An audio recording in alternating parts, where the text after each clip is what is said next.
ഇത് ചൗചൗ എന്ന് പറയുന്ന ഒരു വെജിറ്റബിൾ ആണ്.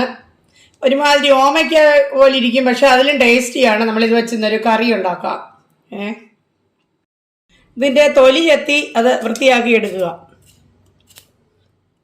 എടുത്തിട്ട് ഇതിനകത്ത് ഒരു സാധനം ഇത് കളയണം. കണ്ടോ? ഇതേ അത് കളഞ്ഞിട്ട് ചെറിയ കഷ്ണങ്ങളായിട്ട് മുറിച്ചെടുക്കാം. ചൗചൗ ഇങ്ങനെ ചെറിയ കഷ്ണങ്ങളായിട്ട് മുറിച്ചെടുത്തു. നമ്മൾ പൊട്ടറ്റോയും ചെറുതായിട്ട് അരിഞ്ഞു. ഇനി ഇത് രണ്ടും കൂടെ കുക്കറിലിട്ടൊന്ന് വേവിച്ചെടുക്കുക. ഒരു 2 വിസിൽ മതി.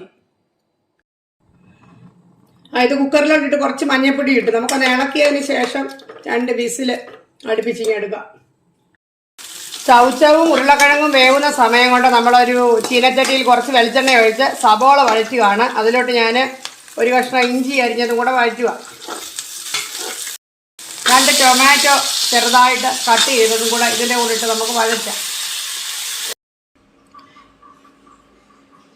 വഴറ്റിയ മിശ്രിതം നമ്മൾ മിക്സിയുടെ ഒരു ഡ്രൈ ഗ്രൈൻഡറിലോട്ടിട്ട് നമുക്കൊന്ന് അരച്ചെടുക്കാം.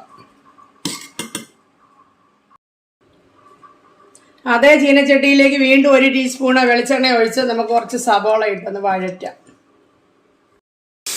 2 പച്ചമുളകും കുറച്ച് കരിവേപ്പിലയും കൂടി ഇടുന്നു. ഇതിലേക്ക് ഇനി നമ്മൾ ഈ അരച്ച് വെച്ചിരിക്കുന്ന ടൊമാറ്റോ സബോള വഴറ്റിയതിൻ്റെ പേസ്റ്റ് അങ്ങോട്ട് ചേർക്കുക. ഒന്ന് വഴറ്റിയിട്ട് വീണ്ടും കുറച്ച് വെള്ളം ഒഴിക്കുക. നമുക്ക് ആ മിക്സി വഴിയെ വെള്ളം തന്നെ ഒഴിക്കാം. ഒന്ന് തിളക്കട്ടെ.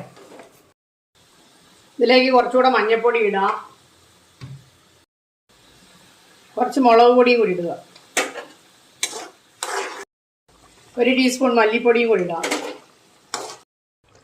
തിളച്ചുകൊണ്ടിരിക്കുന്ന ഗ്രേവിയിലേക്ക് നമ്മൾ കുക്കറിൽ വേവിച്ച പൊട്ടറ്റോയും ചൗചൗവും കൂടെ ഇടുക. അത് തിളപ്പിക്കുക നന്നായിട്ട്. 1/4 ടീസ്പൂൺ ഉപ്പ് ചേർക്കാം.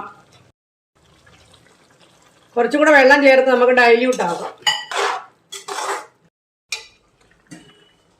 തിളച്ചുകൊണ്ടിരിക്കുന്ന കറിയിലേക്ക് കുറച്ച് കരിവേപ്പിലയും കൂടി ഇടാം. നല്ല ടേസ്റ്റാണ് ഈ കറിക്ക്. എല്ലാവരും ചെയ്ത് നോക്കണം. ചപ്പാത്തിയുടെയും ചോറിൻ്റെയൊക്കെ കൂടെ നല്ലതാണ്. അപ്പോൾ കറി റെഡി ആയിട്ടുണ്ട്.